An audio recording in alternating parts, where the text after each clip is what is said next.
Hey, quick video. Today we are going to have a double header. We have Renato's coming over this afternoon. I got a day off. He goes into work later today. Everything is secure in Parma, so he doesn't need to enforce the law. We're going to do 2,400 points. I don't know what he's bringing, but I'm going to try that Empire 5th build. But what I wanted to go, let me backtrack. I made it into Buckeye Battles.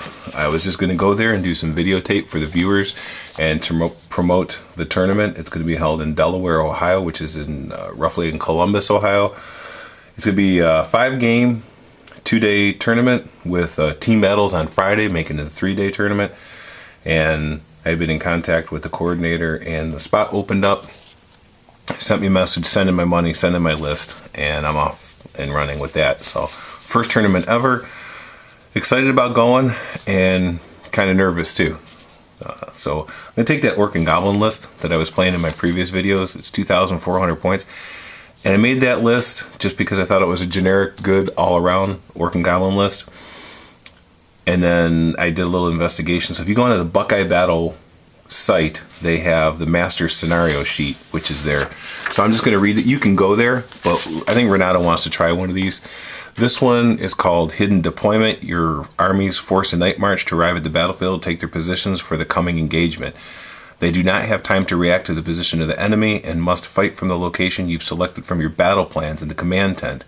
Now you must take to the field of battle and wrest it from thine enemy.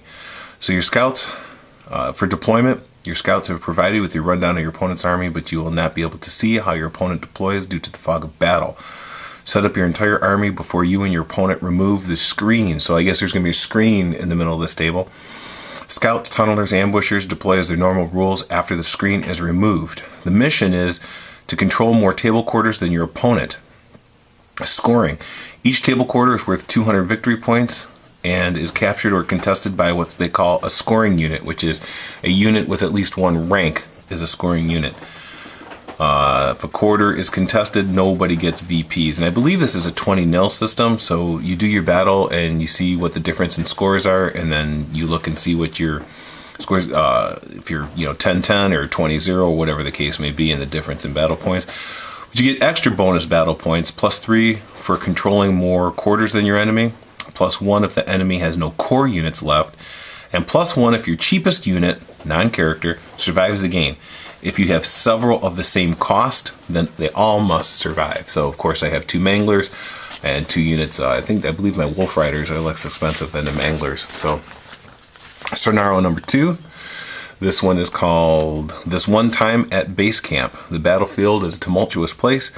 Best laid plans rarely survive first contact as the battle lines swirl. You've been tasked with assaulting the enemy's stronghold while defending your own. The deployment is standard, and you do not deploy diagonally, which is because they have this little thing here in the bottom that shows you how you're supposed to deploy. The mission is to maneuver scoring units into your opponent's base camp while keeping his out of yours. Sections A and D are counted as base camps. Divide the table into 4 diagonal zones. As a diagram, the lines are corner to corner, then mid to front, mid to side. Territories A and D are worth 200 victory points. B and C are worth 100 victory points. And to score a victory point, there must be no enemy scoring unit in the zone. Again, a scoring unit is anything with at least 1 rank. Bonus battle points. +2 to invade a scoring unit into enemy camp zone A or D at any point in the game. +1, no enemy scoring units in your base camp A or D at the game's end.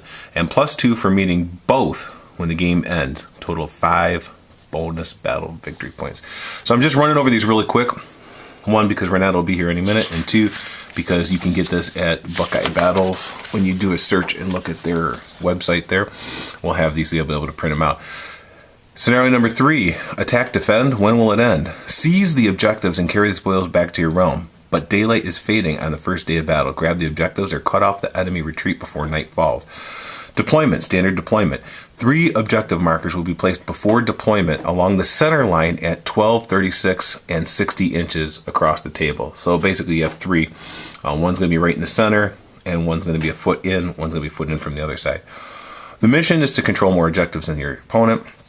A scoring unit, again, scoring unit, rank of 1, Must have at least one model wholly or within 3 inches of the objective edge. No unit can claim more than one objective. If both players contest, no victory points are awarded for that objective.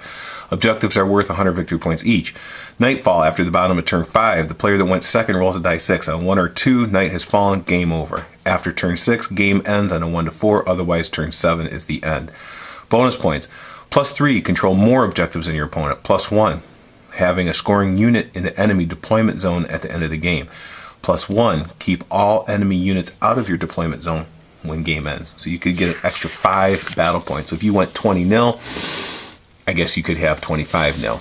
Or if you went 20-0 but didn't score any of these, you would end up at a 25, is what I'm guessing.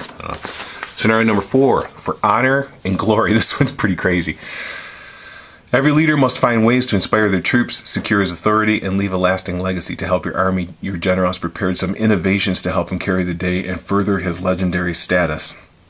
Deployment. Before deployment, but after reviewing your opponent's army, again, this is an open list. Then choose and circle an innovation. Prior to deployment, players reveal their choices simultaneously from the following list. 1. We can't have that.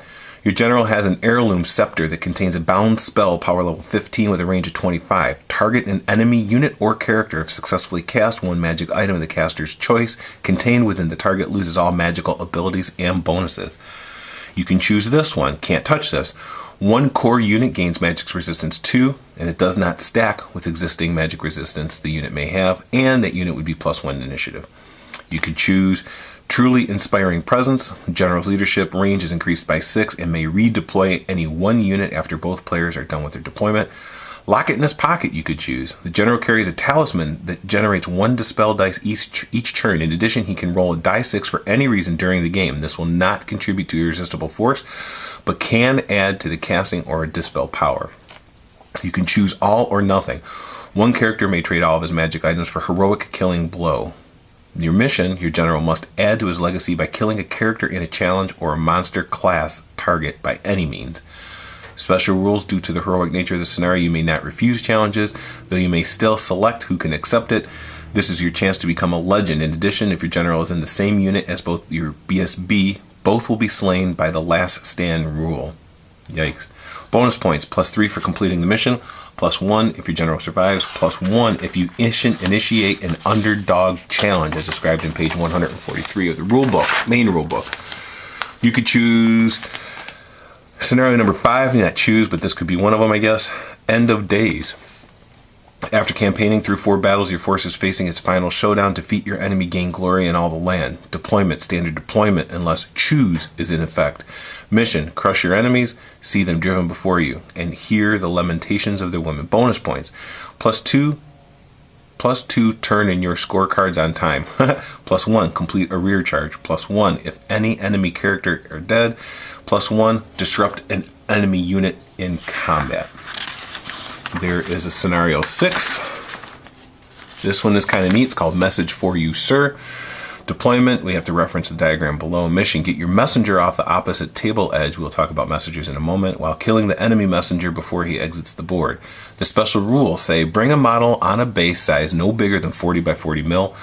This should be the same size base as any of your core units. The model is a messenger and is treated as a character. The stat line for the messenger are movement 6, weapon skill 4, strength 4, toughness 4, 2 wounds, 3 initiative, 2 attack, leadership 8. He also comes with armor fortune and the other trickster's shard.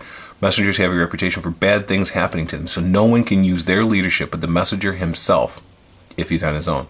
The messenger is not undead or demonic. He may join those units. If they are destroyed, he must take an insane courage test to hold. The victory conditions: getting your messenger off the opposite side is 350 victory points. Kill the messenger is 300 victory points. You get bonus points. +2 for completing both parts of the mission. +2 if your messenger or his unit completes a charge. And +1 for wounding the enemy messenger. And then there's a little diagram here at the bottom of how your deployment zone is supposed to be. 6th scenario. This one I thought was pretty crazy. Scenario number 7. Bloody woody haze. Your army comes across a hazy wooded area strewn with bones and smashed armor. Units entering the wood are overcome with uncontrolled rage and ferocity. The powers that are within this wood might be harnessed and benefit your Cabal, K-C-A-B-A-L, You must figure out how to control the hazy wood while the wood is driving your units out of it. Deployment. Deploy using the rules for battle line on page 144. Mission. Control the forest in the center of the table by having more scoring units than the enemy in or partially in the forest at the end of the game against scoring unit 1 rank models. Special rules. The wood in the center immediately gives any unit that is even partially in an irresistible frenzy. That means that the unit gains frenzy and must declare a charge if an enemy is in sight and charge range. They have no choice, as the Dominion of the Wood has mastery over them. The special attribute ends immediately upon exiting the wood entirely.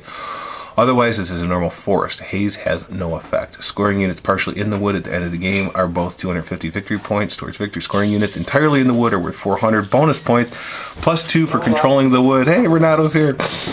+2 for controlling the woody haze, since no one else could. +1 for each irresistible frenzy charge connecting with the enemy unit. Max 3.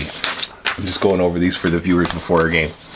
The watchtower. It's way over there off the board edge. Your force is trying to get back to friendly lines and seeking that first outpost to show them they are home. Just as you sight the outlying watchtower, you run headlong into enemy legion. Deployment.